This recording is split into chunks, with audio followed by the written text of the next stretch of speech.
Bonjour. Euh, Comme toujours, vous savez, euh,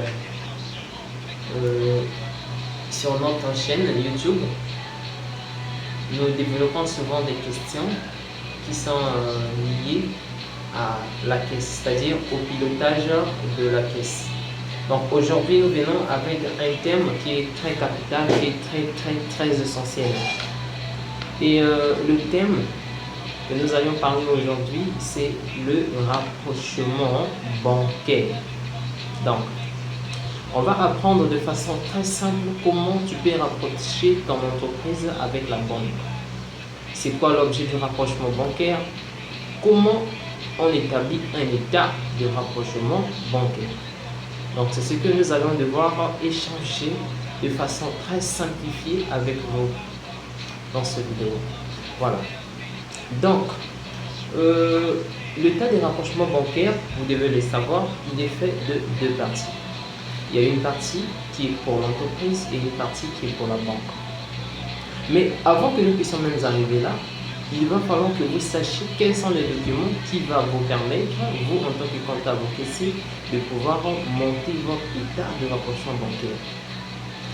Dans nos cours précédentes, nous avions parlé d'un journal qu'on appelle le journal de banque. Donc, vous avez ce journal qu'on appelle le journal de banque qui vous permet d'abord de pouvoir suivre vos opérations au niveau de la banque. Et ensuite, vous avez un deuxième document qu'on appelle le relevé de compte. Voilà. Donc, le relevé des comptes. Le relevé des comptes, c'est la banque qui vous envoie. Donc, le relevé des comptes résume les opérations bancaires au niveau de votre compte, au niveau à la banque. Voilà, excusez. Maintenant, le journal de banque, elle va résumer les transactions que vous avez effectuées au niveau de la banque. Donc, c'est votre miroir, en fait. Très bien. Maintenant, donc, vous avez le journal de banque et vous avez le relevé de compte. La première des choses, avant d'élaborer, il va falloir que la banque puisse vous envoyer votre relevé de compte. Quand le relevé de compte de la banque vous est envoyé, vous avez reçu votre relevé de compte et vous avez votre journal de banque de l'entreprise, qu'est-ce que vous allez faire en tant que caissier? Vous prenez vos deux documents. Vous avez votre journal de banque que nous avions appris avec vous dans les vidéos précédentes. Et vous avez le relevé des comptes que la banque vous envoie. Vous prenez cela, vous mettez sur votre table. Quand vous avez mis sur votre bureau ou sur votre table, vous allez commencer à faire la comparaison. Voilà.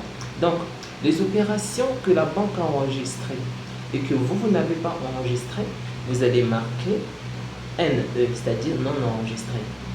Je répète, les opérations que la banque a enregistrées et que vous n'avez pas enregistrées, vous marquez NE, c'est-à-dire non enregistré. Et les opérations que vous avez enregistrées et que la banque aussi n'a pas enregistrées, vous marquez NE. Ce sont ces opérations-là qui vont faire l'objet de l'état de rapprochement bancaire. Maintenant, les opérations qui sont identiques de part et d'autre, vous marquez X, c'est-à-dire c'est enregistré. Maintenant, vous allez prendre tous les NE que vous avez enregistrés, que la banque n'a pas reconnu, et tous les NE que la banque a enregistrés et que vous n'avez pas reconnu. C'est à base de ça que vous allez élaborer votre état de rapprochement bancaire. Voilà. Qu'est-ce que vous allez faire avec ces NE-là? Les NE qui sont sur votre journal de banque, dans l'état des rapprochements bancaires, vous allez le mettre chez la banque. D'accord? Parce que j'ai dit ici, l'état des rapprochements bancaires est fait de deux parties, une partie de l'entreprise et une partie de la banque. Donc, les NE qui sont sur votre journal de banque, dans l'état des rapprochements bancaires, vous allez mettre ça chez la banque. Et les NE qui sont sur le relevé des comptes, vous allez mettre ça chez votre entreprise. Et vous avez les reports de deux parties, vous prenez les reports, vous mettez les reports. Vous allez constater que le solde de crédit va être égal au solde de débit. Donc là, vous avez réellement réglé les incohérences, les écarts, les différences. En fait, l'objet de l'état de rapprochement bancaire, c'est celle-là. Régler les écarts qu'il y a entre l'entreprise et la banque. Vous allez constater qu'à la fin, il y aura le solde de débit qui sera égal au solde de crédit. Mais toutefois, ce n'est pas toujours la même chose. Vous pouvez vous retrouver dans un cas de figure où le solde crédit n'est pas égal au solde de débit. Alors là, qu'est-ce qu'il faut faire? Qu'est-ce que le caissier ou le comptable fait? Là, il va falloir revoir encore les écritures. Revoir les écritures, revoir les écritures. Certainement, vous avez fait une erreur. Si le solde débit n'est pas égal au solde crédit, revoyez vos écritures. Certainement, vous avez commis une erreur. Si le solde débit n'est pas égal au solde crédit, revoyez vos écritures. Certainement, vous avez commis une erreur. Voilà. Voilà ce que j'avais changé de façon très simple avec vous sur les rapprochements bancaires. Merci beaucoup. À la prochaine.